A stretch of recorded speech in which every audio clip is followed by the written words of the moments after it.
All right. Hey, YouTube Live. YouTube. Oh, ow.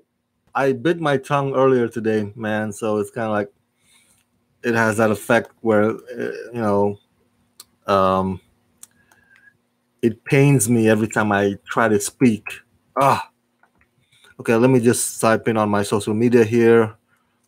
I am now live. Uh, so everybody can join in at youtube.com/Rama Screen One with me talking like.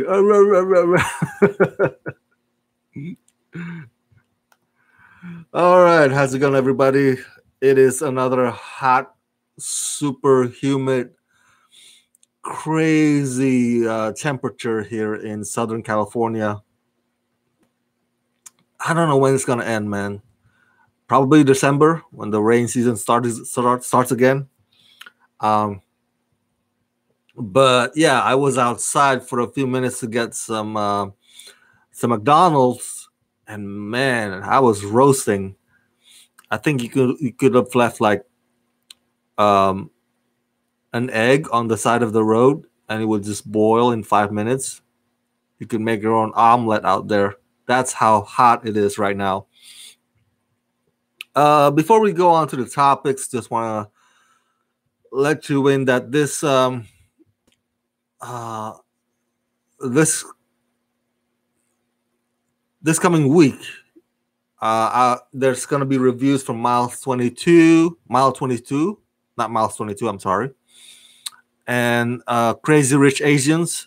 I'm planning to just release the Crazy Rich Asians review just for the Rama Screen patrons, but we'll see about that plan. That's just the current plan right now. And I'm trying to think. Oh, Alpha. That's another movie that's also going to be out this coming weekend. Um, that's a story about how dogs become man's best friend. I think it starts out like in Stone Age or caveman era. It's weird. The trailer is kind of weird. Oh man, my tongue. It hurts like hell right now. Hmm. But I'll try my best to go through this segment without going like this every other 5 minutes. Ow, ow, ow, ow. Um, let's see. Let's go on to the first topic here.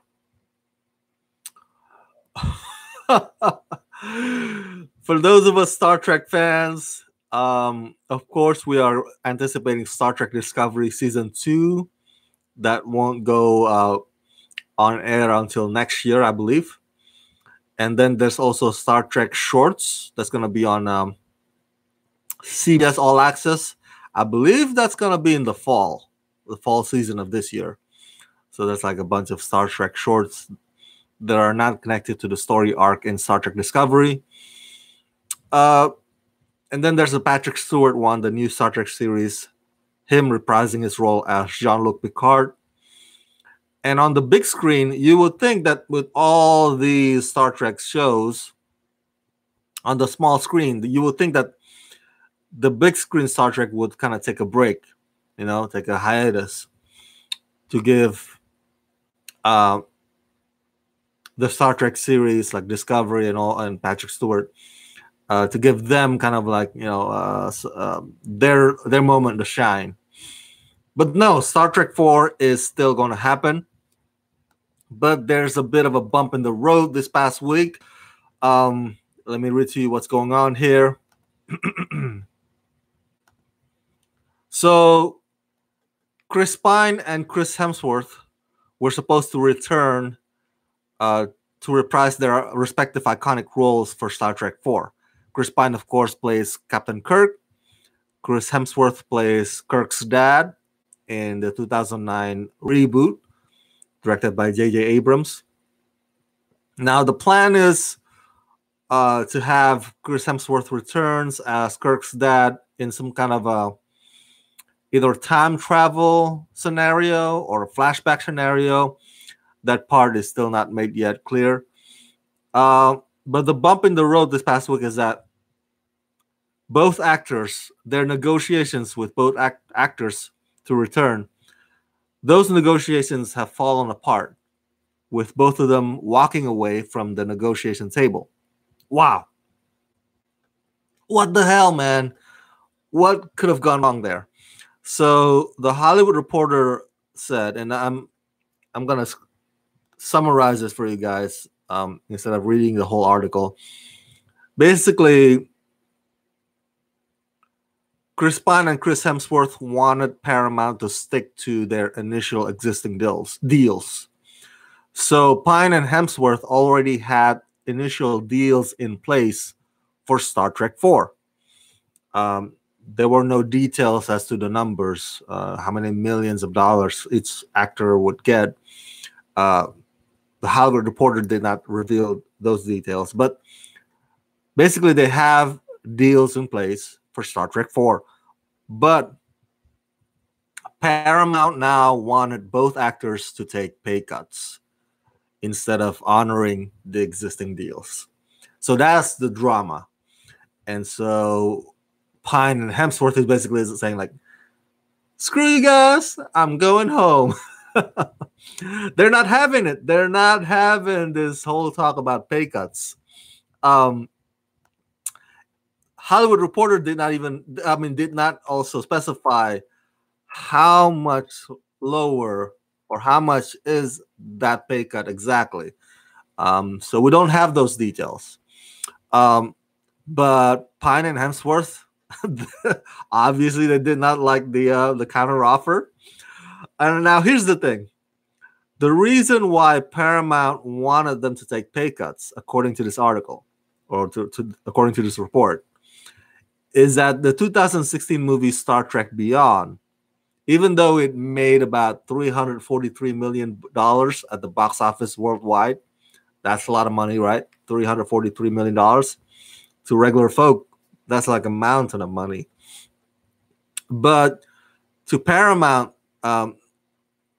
the movie, the way they saw it is the movie only made, and this is the truth, only made about $158 million domestically and about $184 million internationally, which brings the total to $343 million.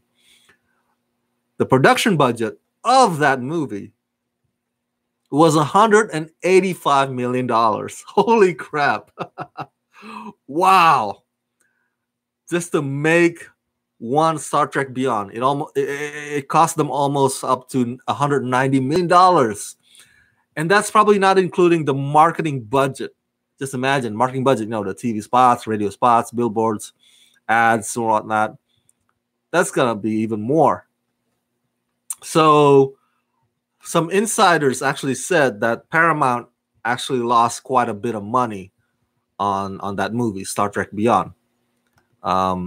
So that's basically why they're asking Chris Hemsworth, hey, can you help a brother a little bit? That's what I would say usually to a friend. Hey, can you help a brother a bit? Come on. We want to make this, right? We want to make Star Trek 4, right? Come on, work with us. But yeah, as I said earlier, Chris Pine and Chris Hemsworth are not having it, so they're walking away. So the prospect of them coming back is now murky, unclear at best. So they have to knock this. They have to lock this down. These two actors before. I believe the report also says that the deals with other returning cast members, including Zoe Saldana, Zachary Quinto, Carl Urban, Simon Pegg, and John Cho, those negotiations were expected to happen after this. So they have to lock down Chris Hemsworth and Chris Pine. So this bump in the road is going to really... it's pretty much halting the whole process of the project. And this is only... it's not even pre-production. So I brought this to the attention of my fellow Star Trek fans on Twitter to see what they're thinking about it, what their response is. And it's understandable that it got mixed responses. Because from the business standpoint, I can't blame Paramount, guys.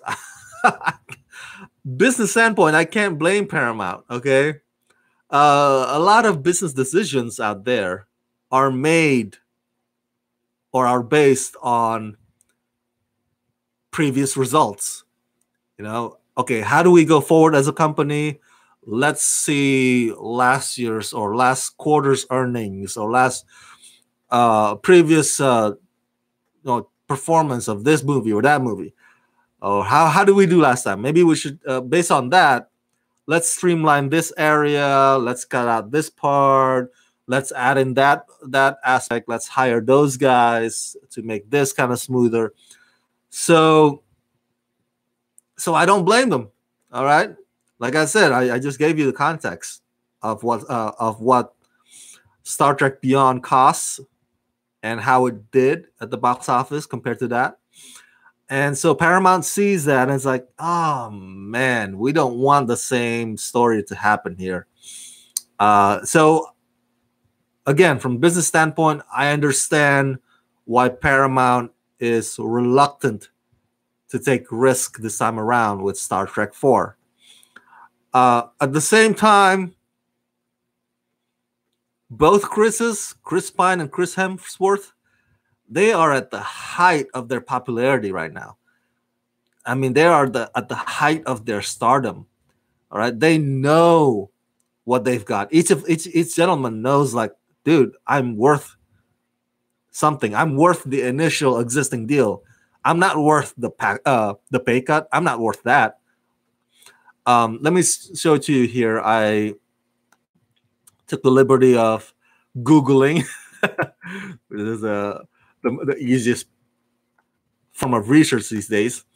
So as of 2017, I think this 17, Chris Pine's net worth is about $20 million.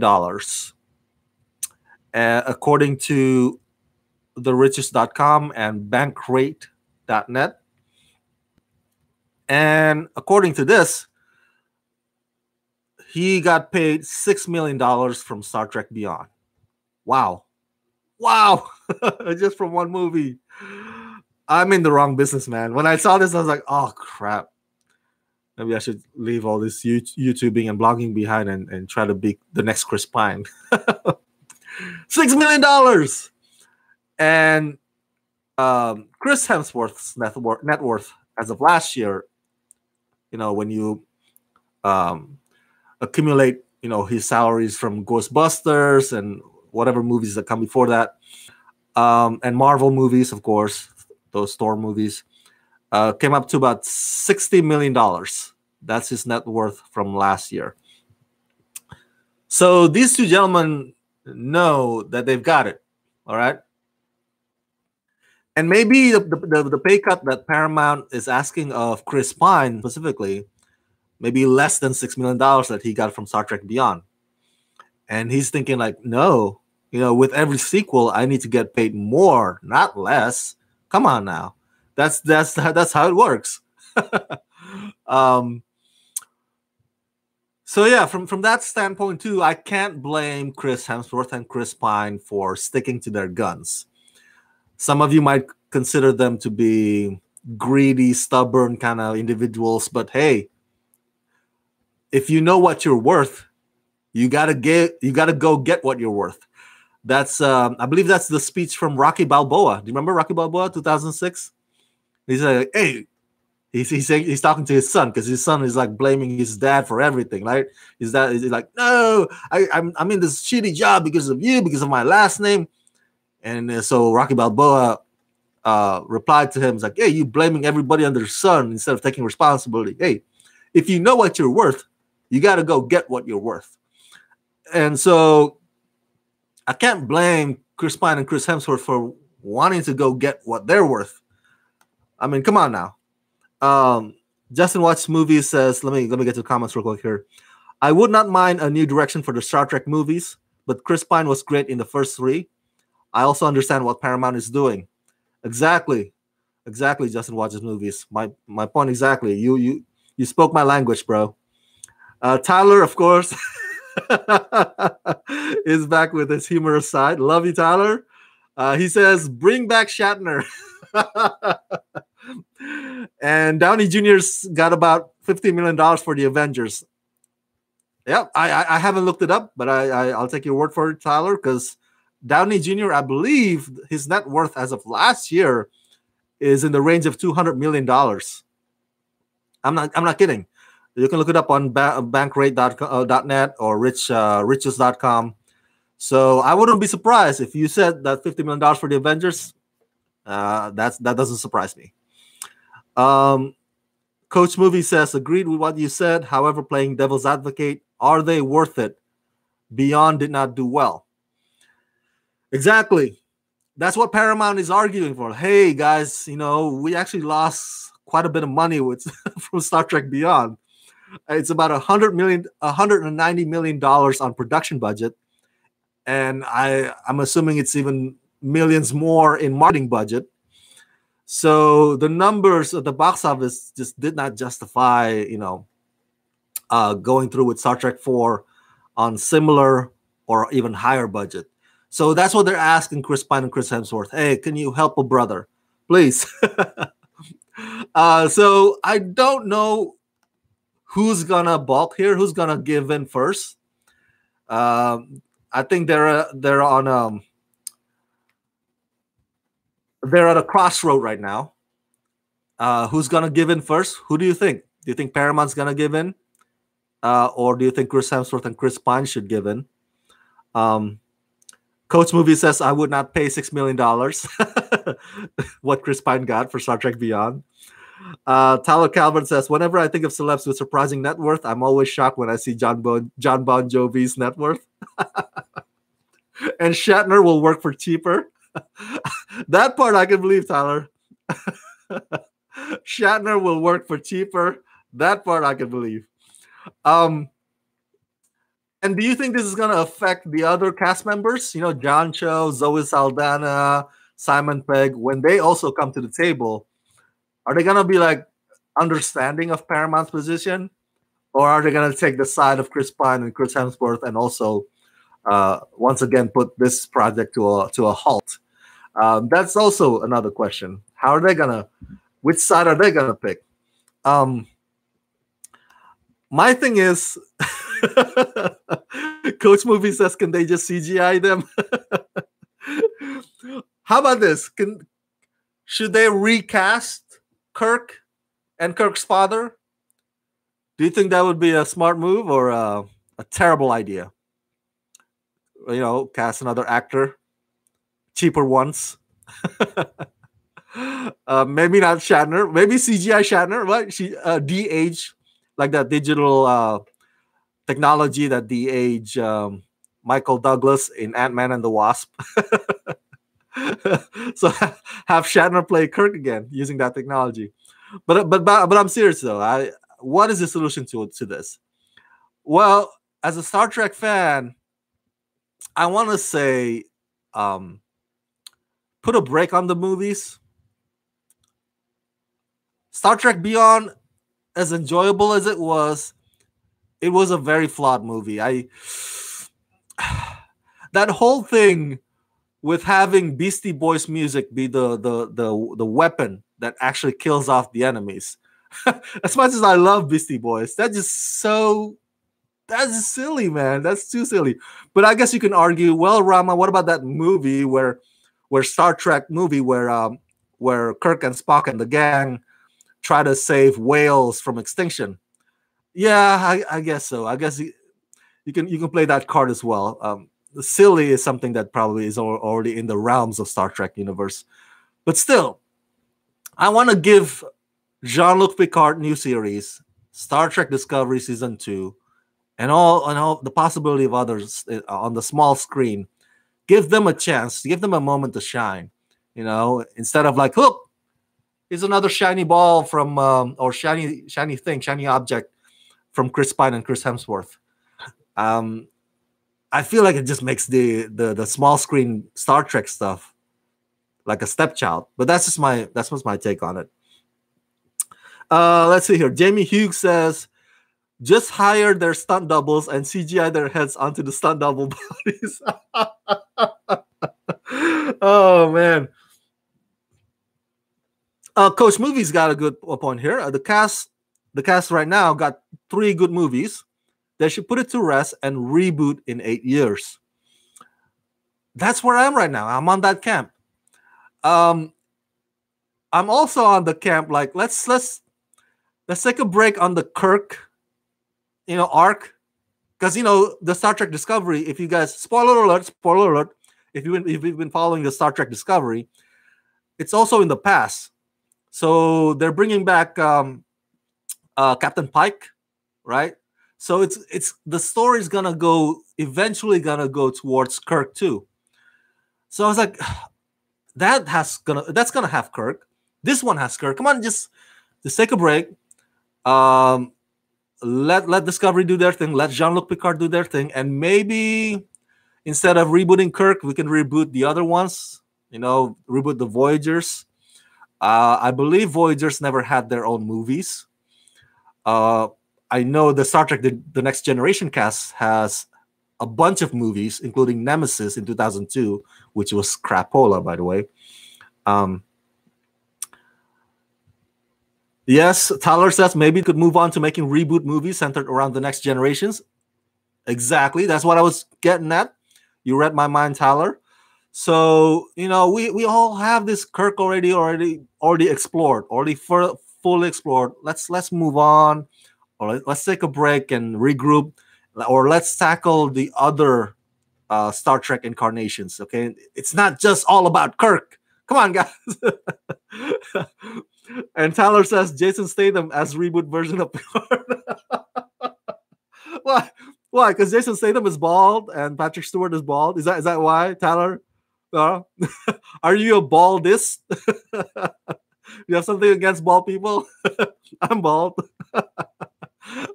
I'm just messing with you. I'm just fucking with you, Tyler. So yeah, that's my 2 cents on it. Take a break or regroup and figure out the movies based on other Star Trek installments, not just make it about Kirk again and again. So that's my 2 cents on this topic. Feel free to share your thoughts in the comment section as well, if you haven't done so in the chat room. Okay, next topic. Now, this past week, Tyler says there's only so many A-list bald men for Picard role. That is true. The next topic, it has to do with that stupid new category by the Oscars. All right, I already made a video about this past week when it happened. The best popular film. What the fuck? Come on now. Come on. My point is, it cheapens the Oscars, man. It cheapens the quality. Class and quality go out the window with that category in. Okay? And they also throw the short films under the bus. I was like, what? Poor short films. Now, I get it. If you put short films in the commercial break, it would kind of shorten the runtime a bit. But here's the thing, guys. Hear me out. And I can't take the credit for this. My friend Jana brought this up, and she brought a good point. Eliminate the song performances. Boo! Booyah! Right? Eliminate the song performances. What is this? Broadway, Tony Awards, Grammy show? Come on. We don't need the song performances of all the best song nominees.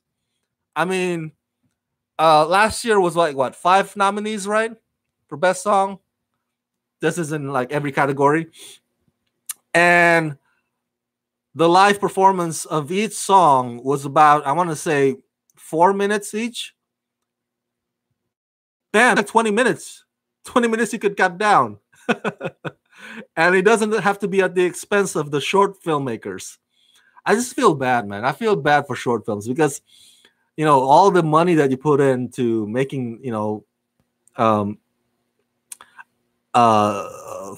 want to say 15 to 20 minute short films or documentary, live action or animation, because you don't have studio backing. You don't have big producers back. You don't have Scott Rudin making short films. You actually scrape your own pennies together because you want to tell a story.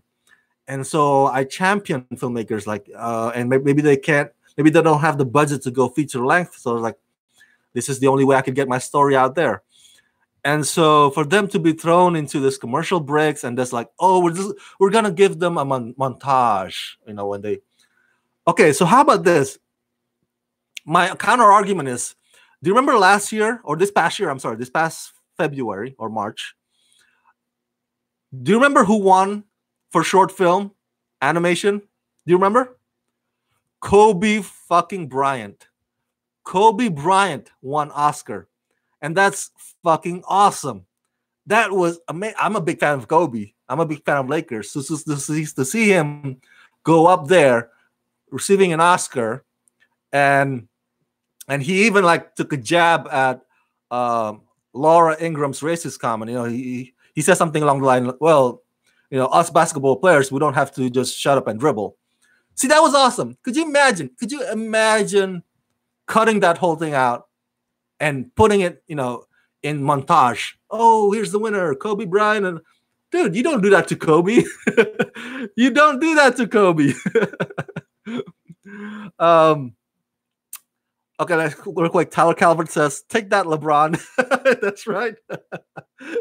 Up yours, LeBron. Up yours. And the Cavs. And well, LeBron is with Lakers now. Damn it! I can't make fun of LeBron anymore because they're with my team. Damn it! And Coach Movie says they should do what the WWE does and have pre-shows. So before the Oscars, have 1 hour pre-show with the smaller categories. That's one idea.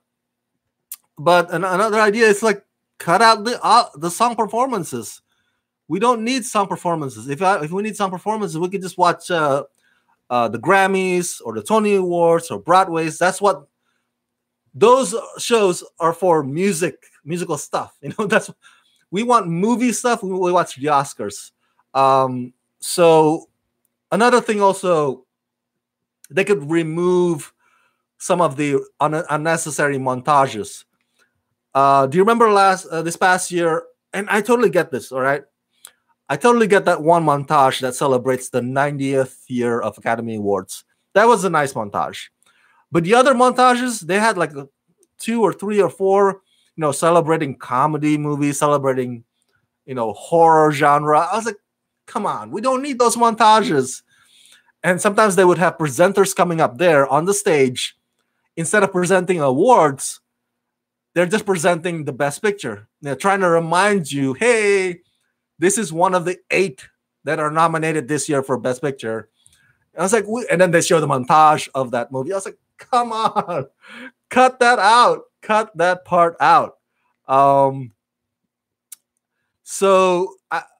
Another strategy or another way to cut the runtime from 4 hours to 3 hours. Because that's why they're throwing the short films under the bus, because AMPAS, Academy of Motion Pictures Arts and Sciences, thinks that it's too long, the show. They could also, as soon as the winners talk politics, cut it out. Ban political speeches. Look, we all know Hollywood hates Trump, right?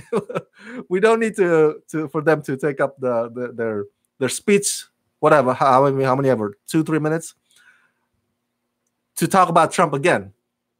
Now, last year I defended some of the actors who did that, because my argument was like, well, these guys, that's their platform. If they want to use their platform for such a purpose, that's their time. Who's to say they can't say such things? I mean, that's their time and moment. That's their moment. That's their platform, and they're gonna use it however they want. That was my argument. But now, come to think of it, maybe we need to just like cut that part out too, because I think it's a general consensus that Hollywood hates Trump. We don't need everybody go up there on the stage to say how much they hate Trump. All right, we know that. We already know that part. So cut out the song performances, cut out the montages. As soon as they talk politics, have the music play them out. right? Uh, the pre-show idea by Coach Movies, that could be an effective idea too. Not sure how they're gonna work that out. Um, I think they also could throw it into the Governor's Ball Awards, where they have the lifetime achievement and technical stuff. Maybe they could, put the live shorts, or I'm sorry, the short films categories in that ceremony. So that's my take on it. The best popular film, back to that, it's horrible. I mentioned to you it's because what constitutes popularity?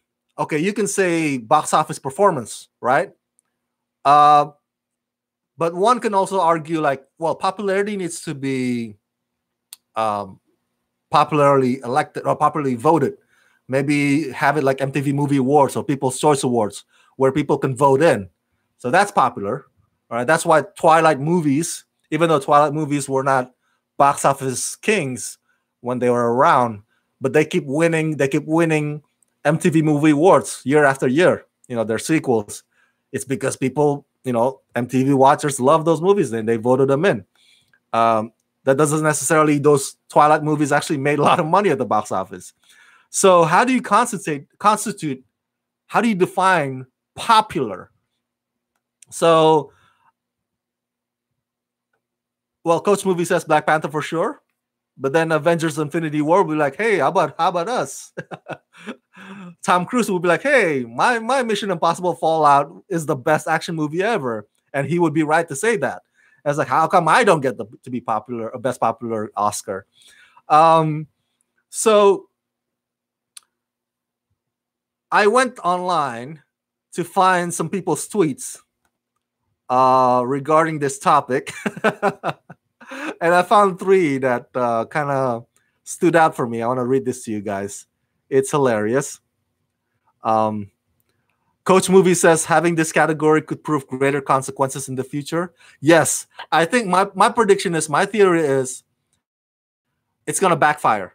They're going to have this best popular film, whatever the movie is going to win it this coming February 2019. They're going to announce it, and everybody's just going to shit on it. Everybody's just going to hate it.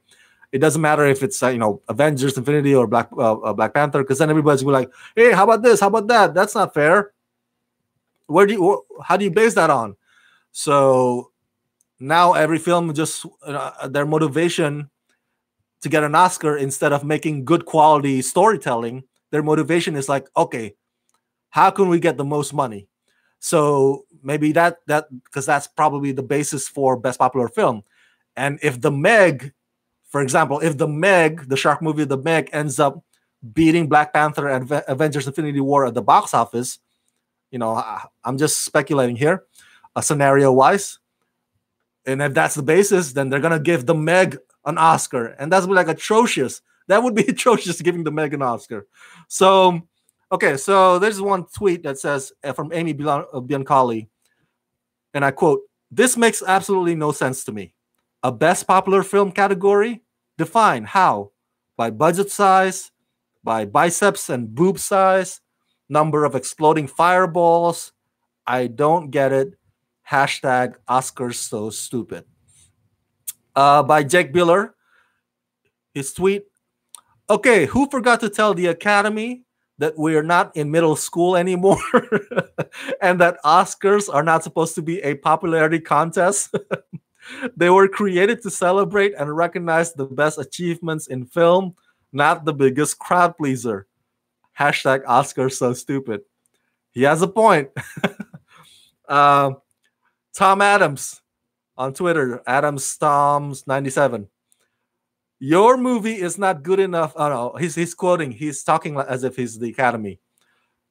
"Your movie is not good enough for us, but we'll give it a consolation prize for making a lot of money, and I hope that the millennials watch us do it." Hashtag Oscars so stupid. Um, those are some of my favorite ones.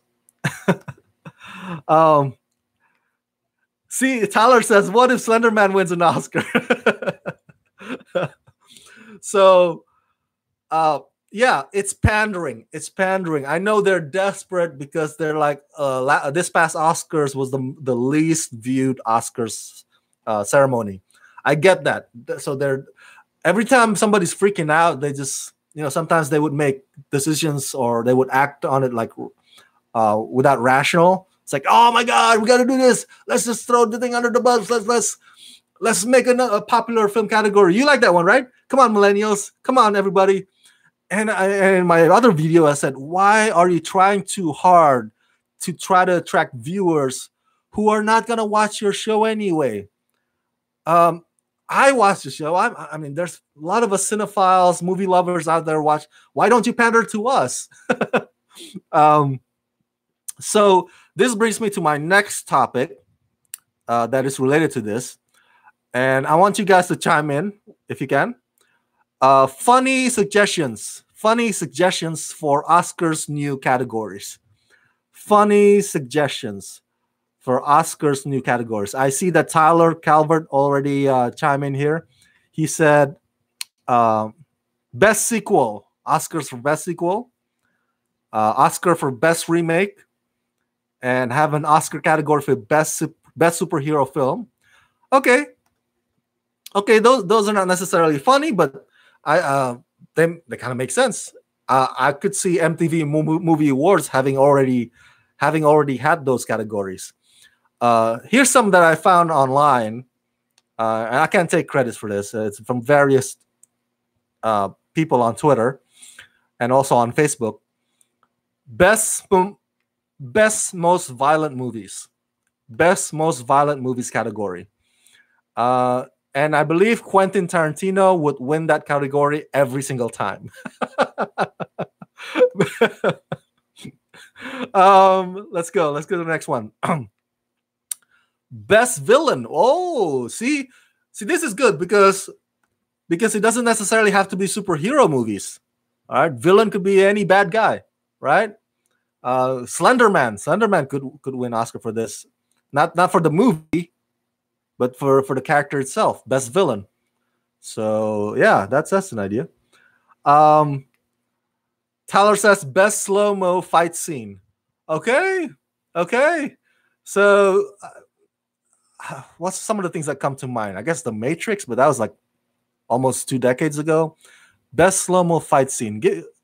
Shout out some examples if you can remember. I'm sure Jet Li's movies are not part of that because Jet Li doesn't do slow-mo fight scenes. Neither does Jackie Chan. Coach Movie says biggest character douchebag. Tyler Calvert says best sex scene. Oh, best sex scene. Okay, I can see that. Yeah. There's a lot of erotic thrillers out there, right? Best arousing scene. How do you define arousing? Like, is that the same as best sex scene? Like, it's best arousing scene. Does that mean blue balls? Does that mean like teasing you? Kind of like, is that what it means, Coach? Boner, okay, boner, yeah. Kind of like a tease, right? Here's another one I found on Facebook, on Twitter here. Best animal performance. All right, that makes sense, right? I mean, like the movie that came out this weekend, Dog Days, or The Secret Life of Pets. So either animation or live action could fall into this category of best animal performance. And could you imagine the dog coming up to the stage receiving his Oscar? Oh, that would be like the cutest thing ever. Adorable. Best actress without their makeup on. That sounds mean, but that cracks me up when I read that. Best actress without their makeup on. Oh, that's cold.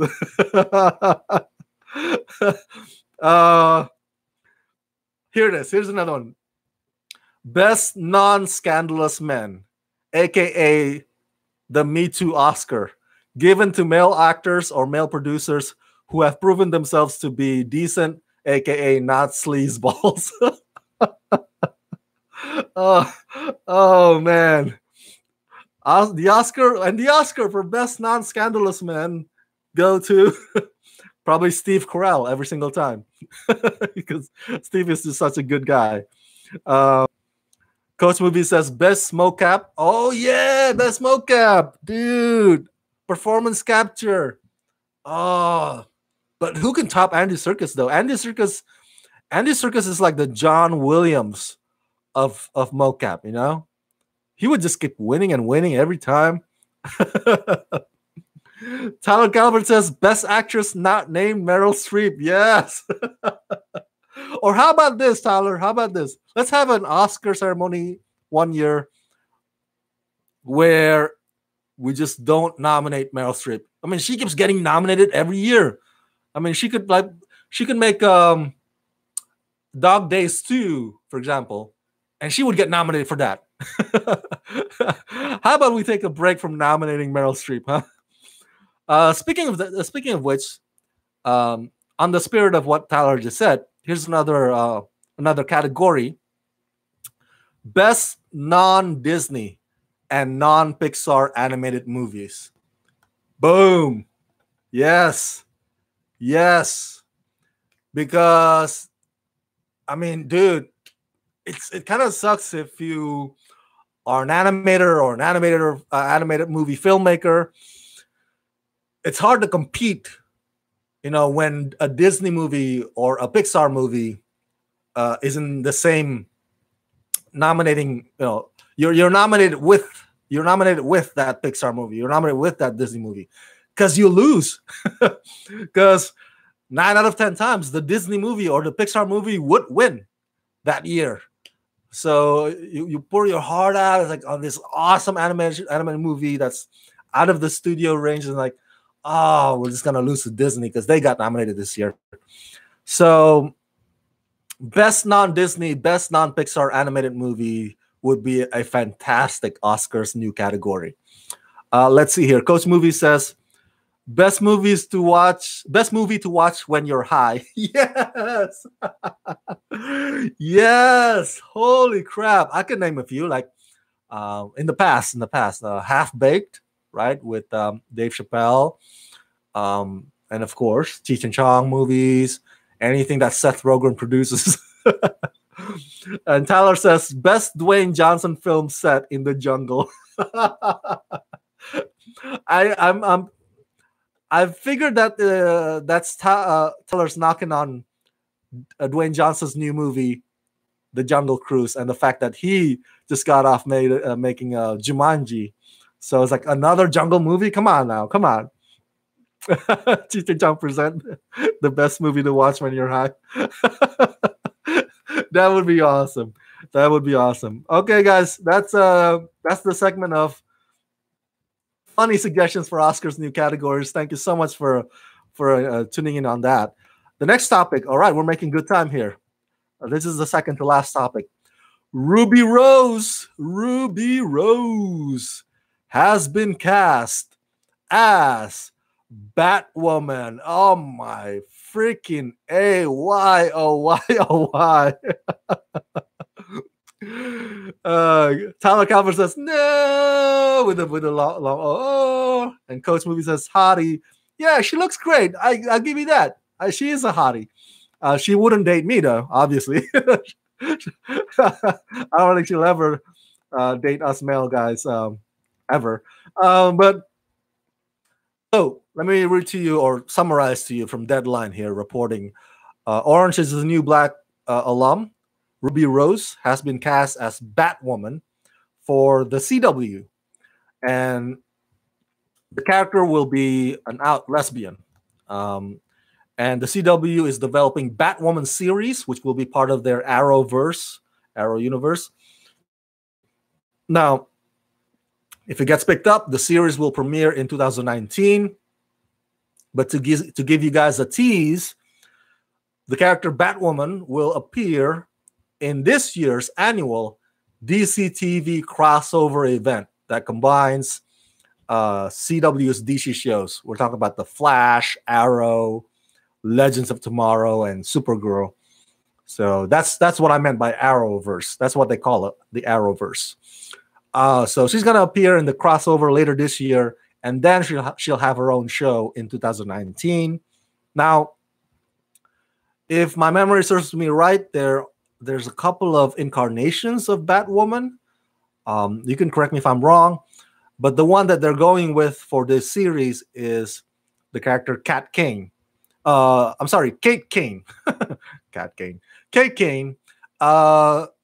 She is a wealthy heiress that uses her wealth, just like Batman, uses her wealth to fight crime as a mass vigilante in Gotham City, hence Batwoman. And she fights for social justice and soars onto the streets of Gotham. I'm reading the logline here. Soars onto the streets of Gotham as an out lesbian and highly trained street fighter called Batwoman. But don't call her a hero just yet, because she must overcome her own demons before embracing the call to be Gotham's symbol of hope. The pilot will be written and exec produced by Caroline Dries.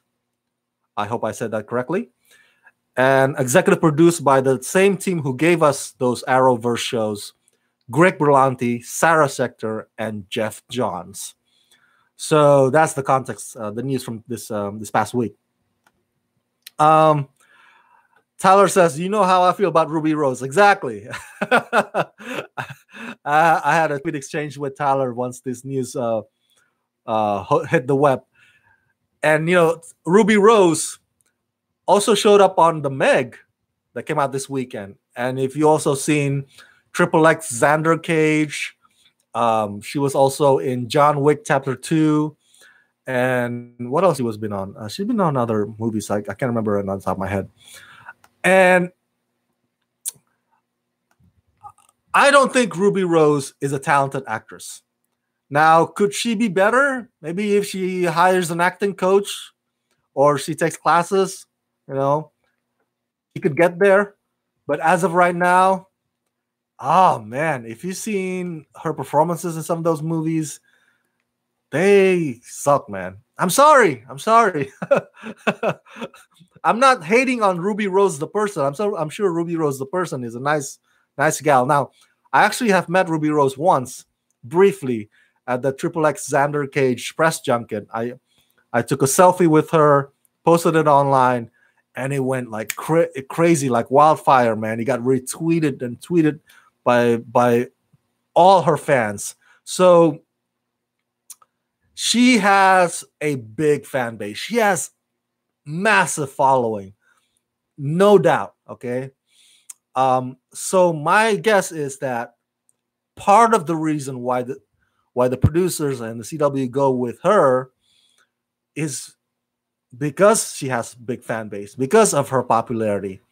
They're hoping that would translate into ratings for the character Batwoman and the Batwoman series.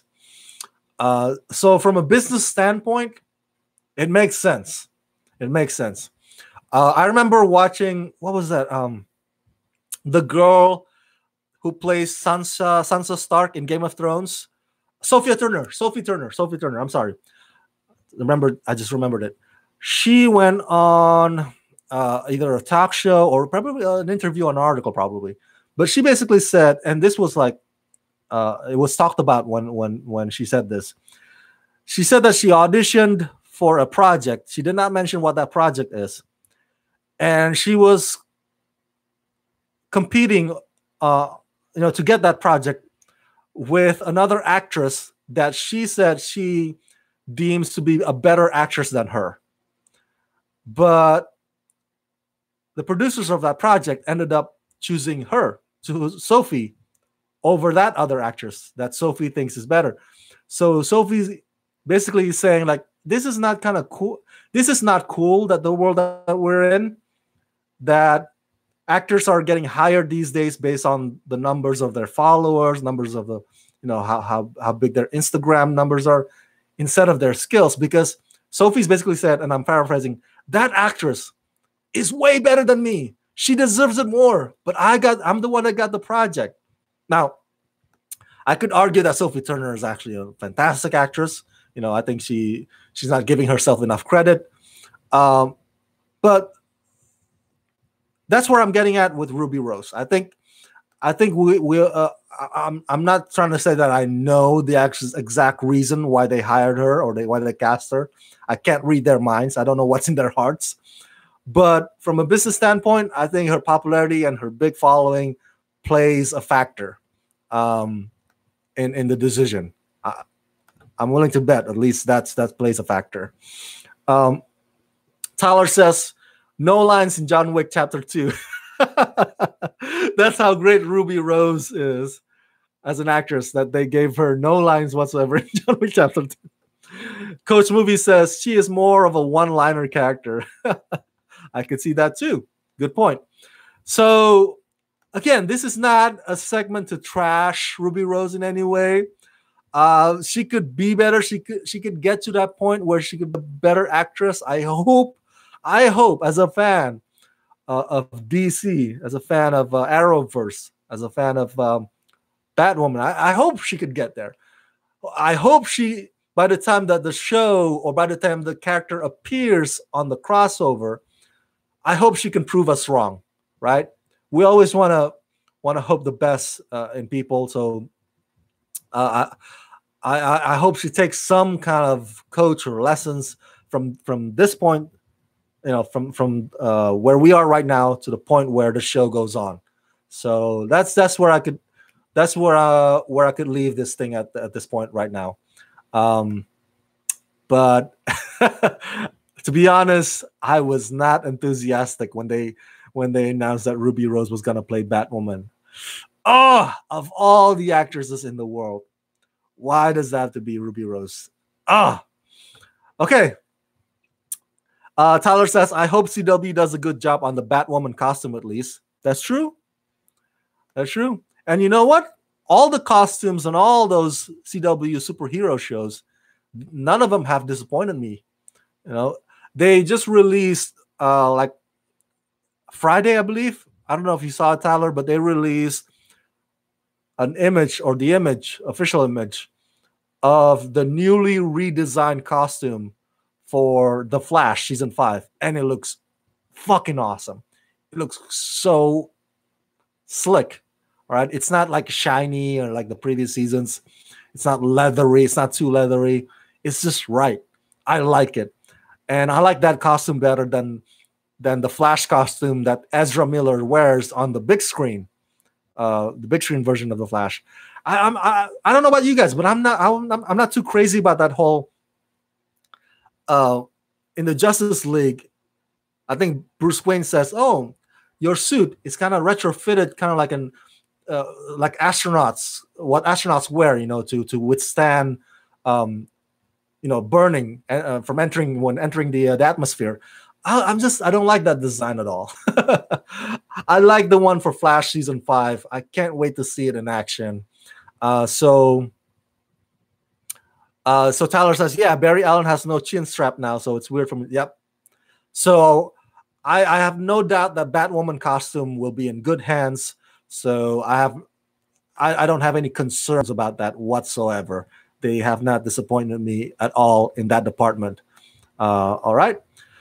So share your thoughts about Ruby Rose as Batwoman. What do you guys think? Do you support this casting? Do you think this is a bad idea? Do you think she can act? Or do you think she's a terrible actress?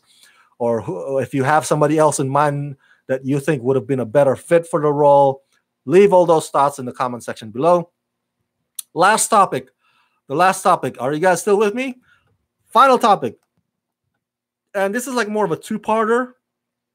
So we can knock like two birds with one stone here. First of all, the first part of the two-part topic. Venom. The movie Venom. The upcoming Venom that's open in October, starring Tom Hardy. Apparently there's been some demands over with the fans asking for it to be rated R. But no. Sony Pictures says that the movie will stay PG-13. The producer said, let me read to you here. Despite the popularity of Logan and Deadpool movies, and despite the fact that Venom is a super duper dark character, Sony will not push for R rating for Venom. So Sony says it's gonna stay PG-13, but it's gonna be really, really, hardcore PG-13. They're gonna try to push the limits with that PG-13 rating, without crossing over into the R territory. So, not sure how they're gonna work that out.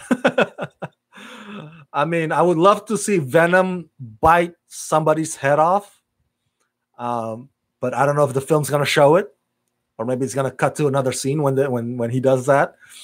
The reason why Sony doesn't want R rating for Venom is because they want to give themselves wiggle room for whenever potential crossover to bring in Spider-Man in, like a Spider-Man Venom movie, because Spider-Man is in the PG-13. It doesn't get more family friendly than Spider-Man. So they're hoping, like, okay, if you want to make this crossover potentially happening, you got to keep Venom PG-13, just like Spider-Man is PG-13. See, I don't see that to be a very good rationale. I mean, like, sure, okay, if you have a crossover of Venom and Spider-Man movie, make that PG-13. But how does that have to affect, or how does that have to keep or stop Venom from being rated R? And you can still have rated R Venom and then have a PG-13 Venom Spider-Man crossover.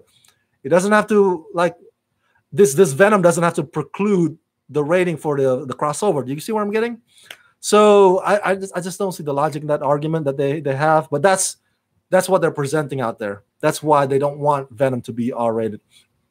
I think it's a missed opportunity. I really think if Venom, the movie that's coming up, is rated R, that would have been more well received.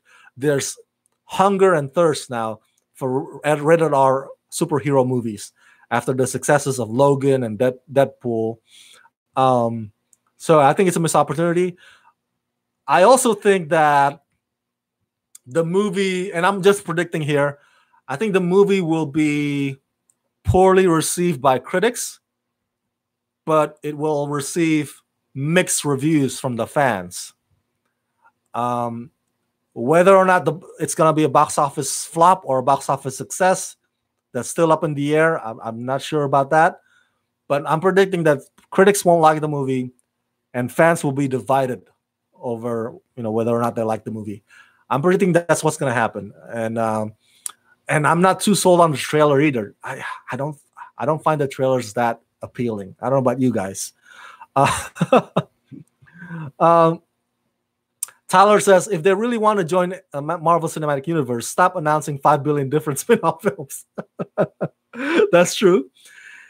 Diesel Film says, Spider-Man with Tom Holland. Spider-Man with Tom Holland would be silly with Tom Hardy's Venom. Okay, I see what you mean here. So it all comes down to the tone too. All right, if you want to have a Venom Spider-Man crossover movie, I guess you're gonna have to make this Venom movie similar in the tone. But then again, man, I want Venom to be Venom. Damn it! I don't want Venom to be dictated by how it's gonna work with Spider-Man in it. You see where I'm getting at? I was like, dude, I don't want to water down. I don't want a Venom that's held back. Let Venom be Venom. To the point that Tyler made about the spin-offs, here's what's interesting, guys. With Disney getting close to acquiring Fox, this basically leaves Sony Pictures as the only major studio outside of Disney with licensing rights to Marvel characters. Do you remember years ago, it was Universal who had Hulk, Ang Lee's Hulk, and the Incredible Hulk? It was Universal. Universal produced and distributed it.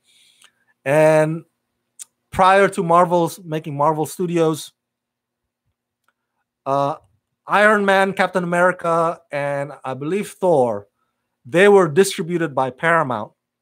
So Paramount had the distribution rights to those characters.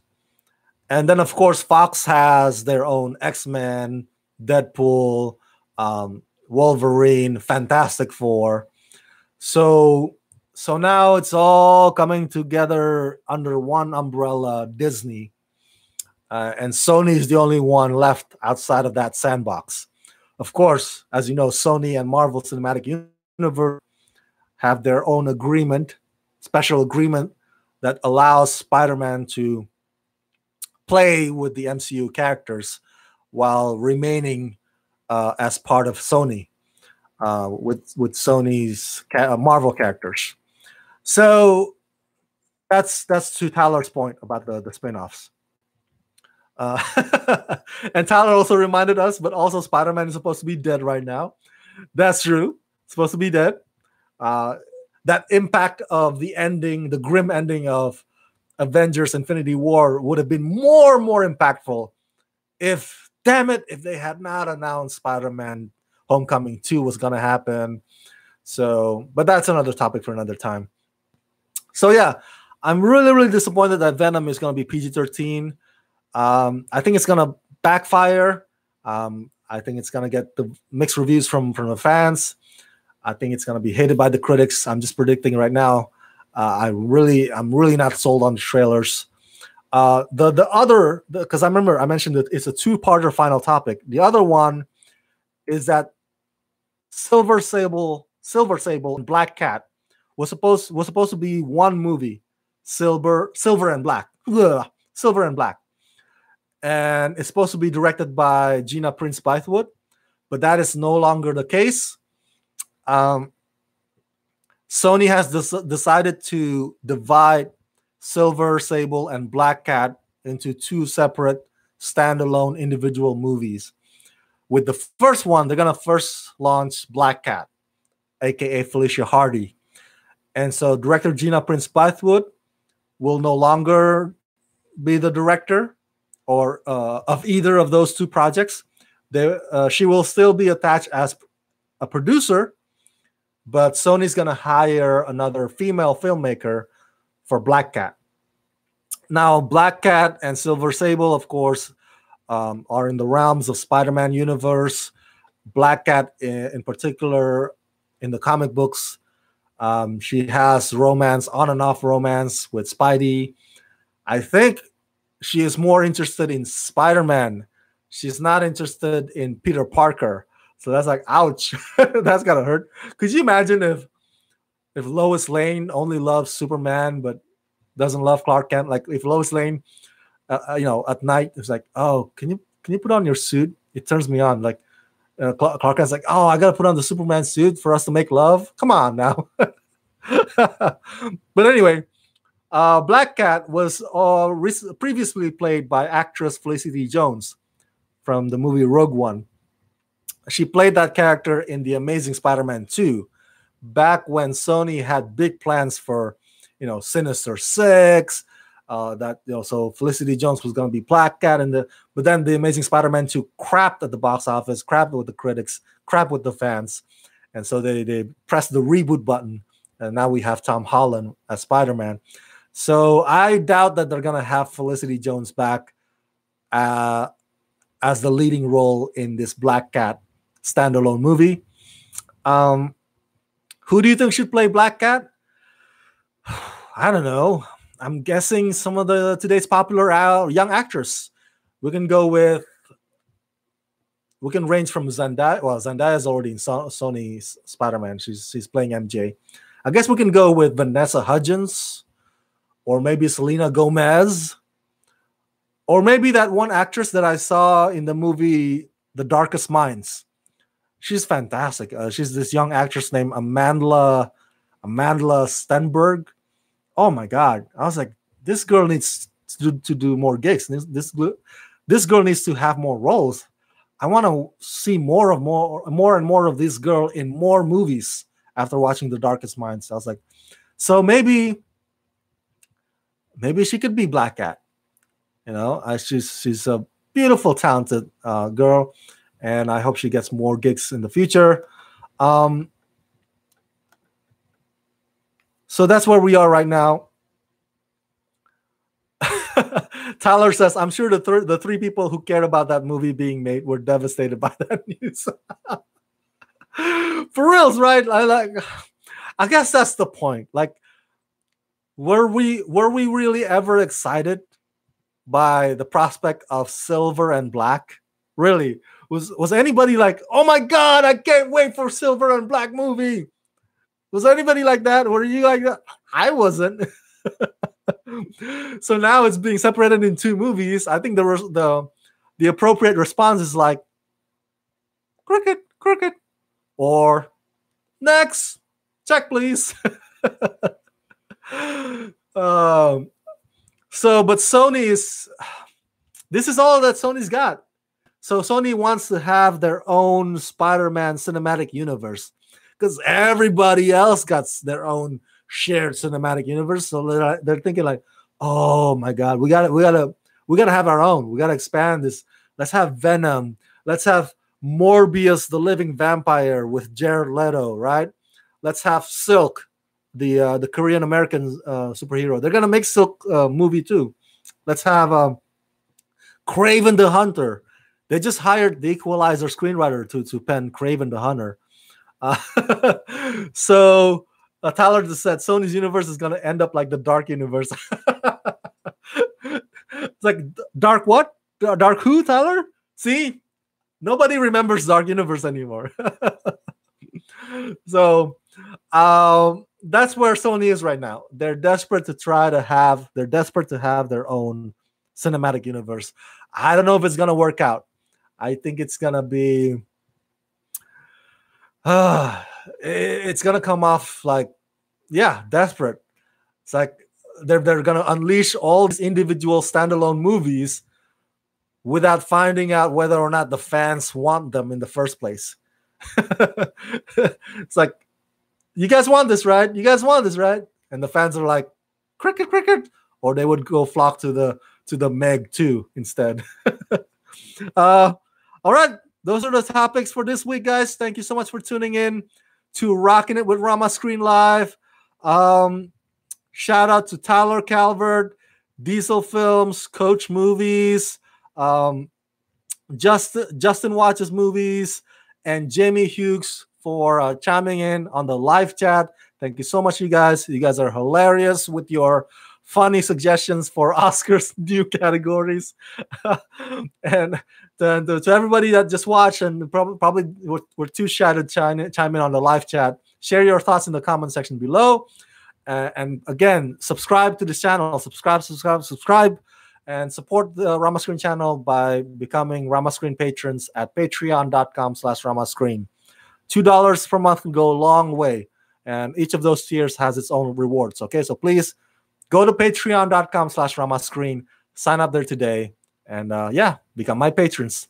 Let's rock this.